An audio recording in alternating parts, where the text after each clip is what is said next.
Hey you, and welcome. My name is Mike, and in this whole video, well, to begin, we're talking a few things. We're talking Canada, so look forward to that. We're also talking, about MSN Messenger, those are the good old days. This story takes us to British Columbia, home of such legendary tales as Rocky Rambo, Big Bobby Picton, and even closer to this story, the one of Lindsay Buziak. This one is it's right up there with those ones, so buckle up, buckaroos. We got the aforementioned MSN, we got World of Warcraft, so look forward to that, and then we gotta just give it a go.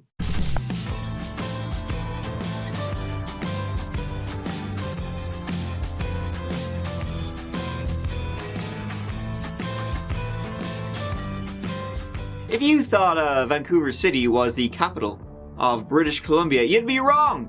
The honor, yeah, what a joke, goes to Victoria on Vancouver Island. And just to the left of Victoria, if you were looking at it like an alien, you would see more land and water. But if you were an alien with Google Maps, you'd see a little location called Langford. The langiest of fords. It owes its history to the Hudson Bay Company, the alleged biggest beaver hunting company in history, wink wink. Today it's part of the Greater Victoria area and is home to about 35,000 people. It's surrounded by beautiful parks, lakes and inlets, and was recently voted the most livable city in Canada. Golf clap. So now what I'm about to tell you, it pretty much goes against like all that. So armed with knowledge of the scene, let's set the story.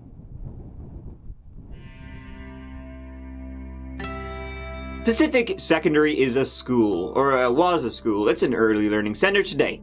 And it just lay off Souk Road, East Langford, a Long Island highway that would take you, if you were so inclined, into Victoria itself. The school was an alternative school, a place for, troubled teens, people who needed a little bit extra attention, troublemakers, that sort of thing. And that is where Kimberly Proctor learned.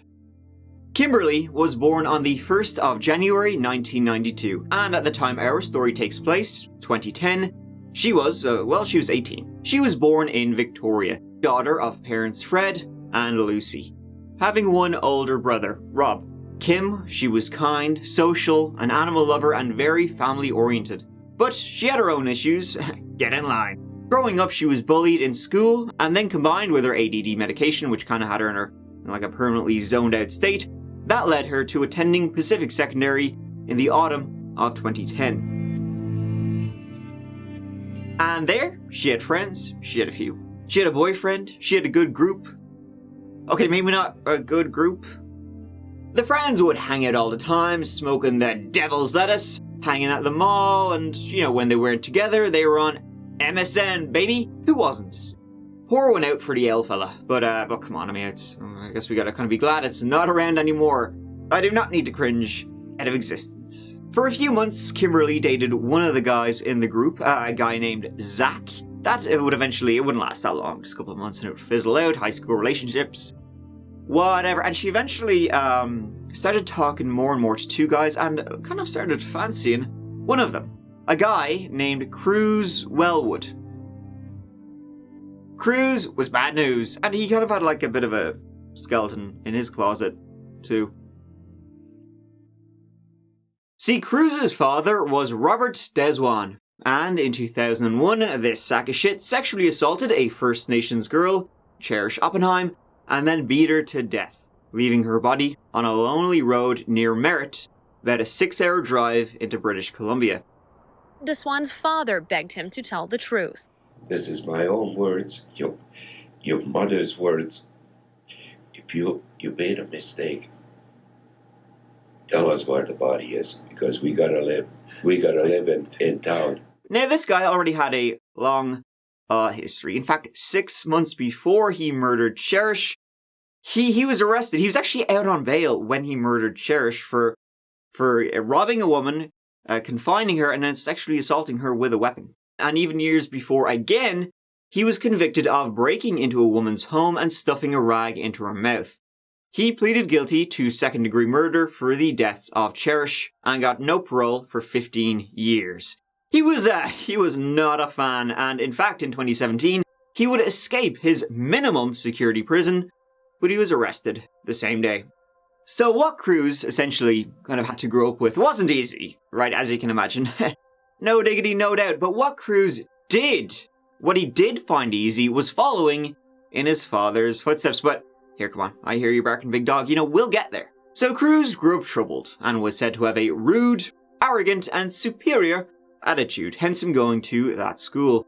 He would steal, destroy shit, smoking that reefer, and displaying severe antisocial behavior.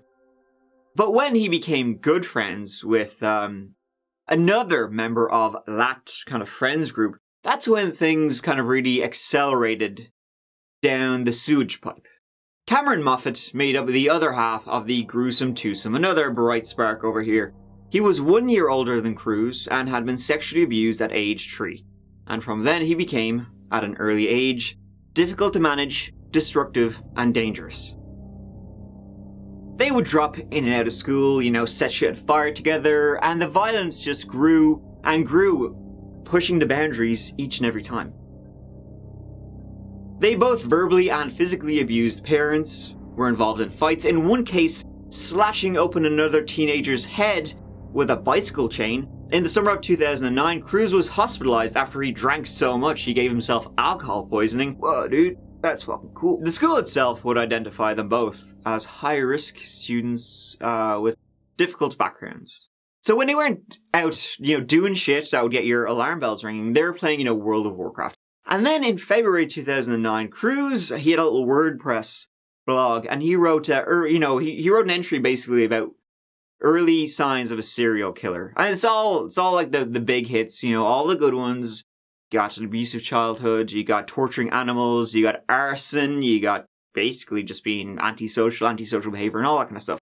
And so Kruse, he posted about it and then was like, shit, that sounds like me. Oh well. So off to just a great start here. So now at this point here, I guess you could say this part is kind of a spoiler, but I found it interesting, and I hope you will too, to know what they would later be diagnosed with. I feel it'll be good to know when we're reviewing the transcripts of them talking to Kimberly Proctor.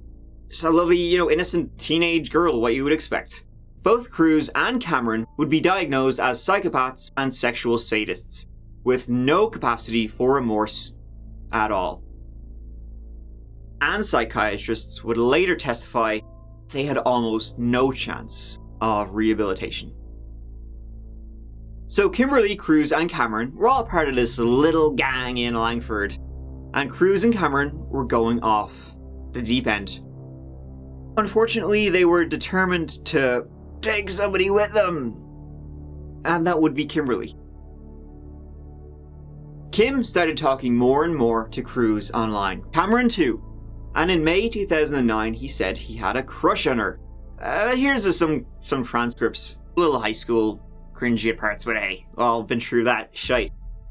And this is what Cameron said in a couple of messages to her, and this is when Kimberly was still dating Zach. It's some creepy shit.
She didn't, by the way.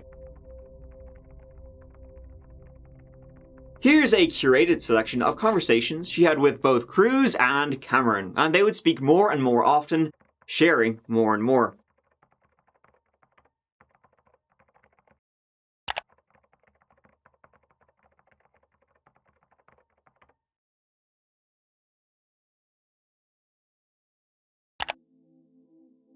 And at the same time, the boys were becoming more and more unhinged, drinking blood, drinking bodily fluids, talking to each other more and more about their, increasingly depraved fantasies. This all takes us to the 18th of March, 2010. Kruse and Cam had already decided on Kim. She was going to be the one they would finally carry out their fantasies on. So, under a ruse of meeting up and talking about Zach and her breaking up with him, and I guess high school kind of drama, bullshit, whatever, they said they would meet up on the morning of the 18th of March. At the same time, this is him and Cameron messaging. That morning, Kim didn't have class, so while her mother was out, she was heading off for the Langford bus exchange in the centre of town. There, the three of them met at about 10:20 a.m. and later took her to Kruse's house on Happy Valley Road. What a name. Then Kimberly Proctor went missing. Proctor was last seen wearing a hoodie like this with the number 13 on the front. Police are asking anyone who may have seen Kimberly between Thursday and Friday morning to contact West Shore RCMP or Crime Stoppers. Kimberly's mother, Lucy, knew something was wrong pretty immediately when she never showed up again at home. She had a babysitting job that she never attended, and then Lucy couldn't. Every time she tried to call Kimberly, it just went straight to voicemail. She then, contacted the police, and the search was on. In the meantime, though, Kruse and Cameron, perfectly normal. Police still don't know the name of the woman whose body was badly burned beneath this bridge on the Galloping Goose Trail, but investigators are getting some good information. It was 36 hours after Kimberly met the two boys on the evening of the 19th of March, a Friday. She was found. The woman has not yet been identified. RCMP don't know who she is, but they have spoken to the families of several missing women, including the family of 18-year-old Kimberly Proctor. The Langford teen hasn't been seen since last week. Her body had been badly burned and then left under a bridge along Galloping Goose Trail. She was identified via dental records. Police are warning everyone, especially women, to be aware of their surroundings while the killer is still on the loose. And then the investigation began. And it would be ended by a certain World of Warcraft conversation. To solve the murder, the police soon honed in on two things: her circle of friends and family, and her digital trail left behind. As a teenager, who was always on her computer, they knew where and when she had last been seen at the bus terminal, and she must have been meeting someone there, right? So she must have been talking to someone online. In the meantime, Cameron, and especially Kruse, became more unhinged and more paranoid. In school, they'd say, they were glad she's dead, they hated her. And then they'd talk to each other on MSN about how much they enjoyed it. A week after the murder, Cameron sent to Kruse, "Since we killed that bitch and it wasn't too hard, we should do it again." They were both questioned by the police, who kind of zoned in on them pretty quickly multiple times. And each time both Kruse and Cam would say, yeah, we did meet up with her that morning, but then she left, went off to meet someone else. Whom? At the time, Kruse was dating a girl from Halifax, and 5 days after Kim's murder, he confessed to her. He confessed to his girlfriend over World of Warcraft chat, and the reason he did it there was because he assumed or thought that the chat logs weren't saved, whereas they would be saved on MSN. So he thought, they would do it and then the chats would be deleted. It would leave no trail behind. Boy, was he wrong. What happened to Kimberly Proctor was pretty gruesome. I don't want to get graphic, so I won't. But as soon as they entered the house on Happy Valley Road, Kruse and Cameron attacked Kimberly, beating her and then hog-tied her. They stuffed a sock in her mouth and they raped and beat her for a long time. She was also mutilated with a knife before dying of suffocation. Then they put her in a freezer. Even at one point while Kim was being tortured and in the freezer, Kruse took the time to go back on MSN Messenger. When he didn't reply to his friend for a while, this was his response. The next morning, they put her body in a hockey bag and got on a bus. They then dumped her under a bridge along Galloping Goose Trail after burning her. He said all of this to his girlfriend. She then promptly said all of this to the police. After the police got warrants to monitor all their communications, analyze their digital histories, and bug their phones, they were arrested on the 18th of March. Kruse and Cam would try and lay the blame for what happened at each other's feet, though Kruse was certainly the more intelligent one and the likely mastermind. They never seemed remorseful about it, either when they were in the van being brought to the court or during the police interviews. Here's the van first and what they were yapping away about.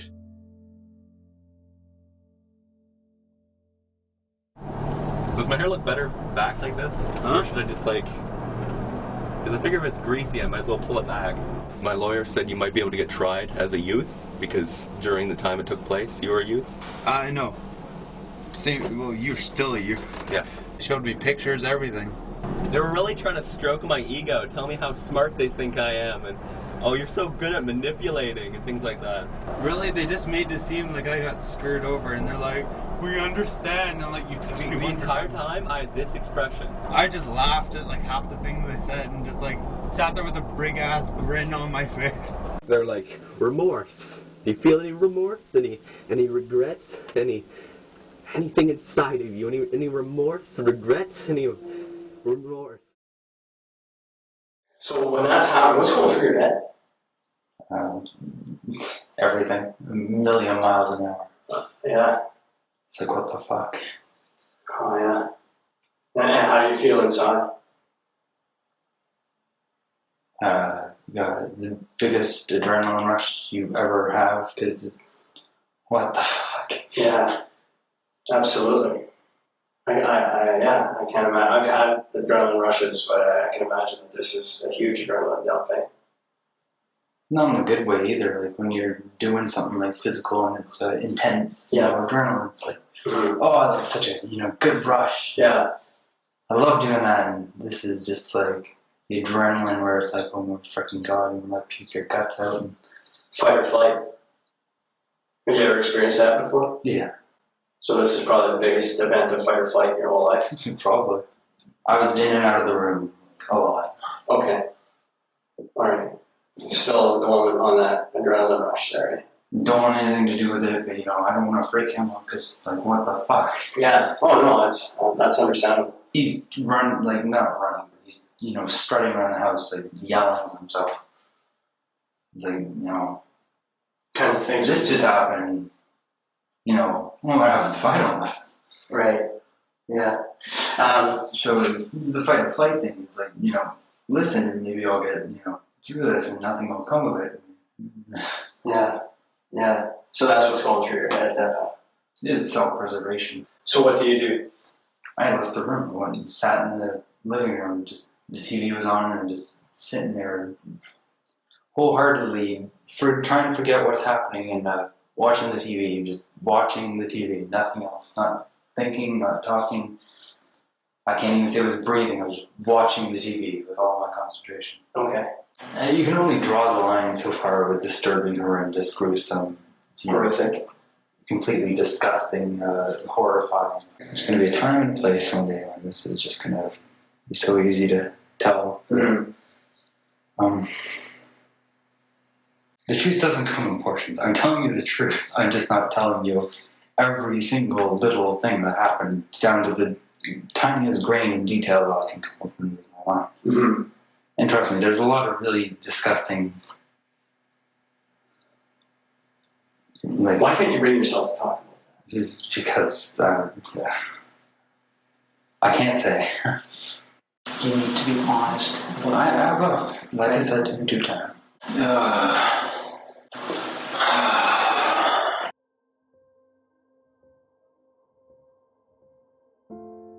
They both pleaded guilty to first-degree murder and indignity to human remains. They didn't want to go through the entire trial. They both got life with no parole for 10 years. Though with the psychiatric reports, it's unlikely they will ever be free men, nor should they be. They seemed eager to give it another go. Both Cameron and Kruse were not serial killers, but they seemed bloody eager to be. Remarkably, two people so similar and so sick found each other. And it's almost one of those cases where, you know, they would have done this to someone regardless of any exterior factors. They lacked remorse and empathy. By the way, shout out to CBS who used this to title their article. The only role it played was the confession because they thought the conversation wouldn't be saved. But I guess this was at the height of games is bad. This is how NBC News titled the exact same article. Another pretty scary thing is that while they were torturing and murdering Kimberly in Kruse's house, while they were doing that, Cameron texted. He texted an ex-girlfriend asking her to hop on over. She didn't. I guess they were, eager to keep it going. They were diagnosed with, well, all the bad stuff. In 2019, after almost a decade in prison, they were reassessed. No changes at all. The end of their non-parole period was coming up, and psychologists refused to support any kind of release, and they were both denied parole. Most recently, Kruse, a diagnosed clinical psychopath, denied in 2020.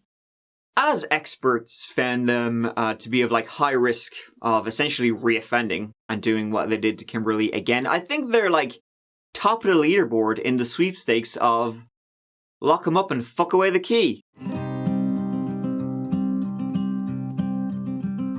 Thank you so much for watching. I really appreciate you taking the time to do so, being here with this old lad.